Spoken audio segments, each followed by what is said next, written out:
ვინ არის მომხრე, რომ დასკვნის პროექტი იქნეს კომისიის მიერ მხარდაჭერილი.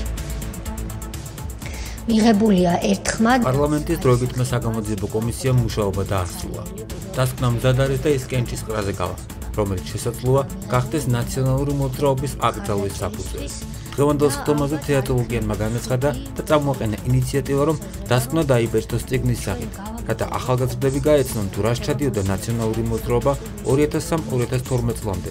დაიბეჭდოს ეს დასკვნა, საქართველოს პარლამენტს აქვს ამისი შესაძლებლობა, შესანიშნავი სტამბა, თანამშრომლები და კარგი იქნებოდა ალბათ, რომ პლენარული სხდომისთვის ჩვენს კოლეგებს, ჩვენ სამუშაო ვერსიით კი არ გარეგნულად სამუშაო ვერსიის მქონე კი არა, არამედ მაგალითად დასტამბული წიგნის სახით დიზაინერი რომ თავის წვლილს შეიტანს ასეთი ფორმით შევთავაზოთ თითოეულ ჩვენს კოლეგას პლენარულ სხდომაზე და დავბეჭდოთ ალბათ უკვე პლენარული სხდომის მერე მეტიც იმისთვის რომ განსაკუთრებით ახალგაზრდებმა წაიკითხონ. კომისიის სხდომაზე ასევე გამოითქვა მოსაზრება, რომ დასკვნა ითარგმნოს ინგლისურ ენაზე, რასაც თავმჯდომარე თეატროლოგიანი დაეთანხმა.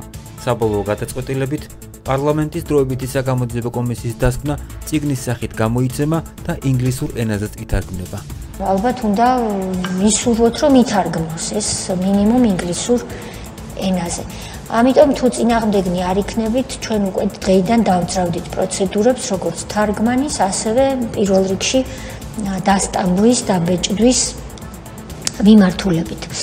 დიდი მადლობა, ჩვენ ამით ვასრულებთ მუშაობას და თუ გექნებოდათ რამდენიმე წუთი სხდომის ღია ნაწილის დახურვის შემდეგ ჩვენ სამუშაო რამდენიმე წუთიანი შეხვედრა გვექნება ადმინისტრაციულ პერსონალთან იმისათვის რომ მათ ჩვენ კომისიის სახელით მხარდაჭერისთვის მადლობა გადავუხადოთ.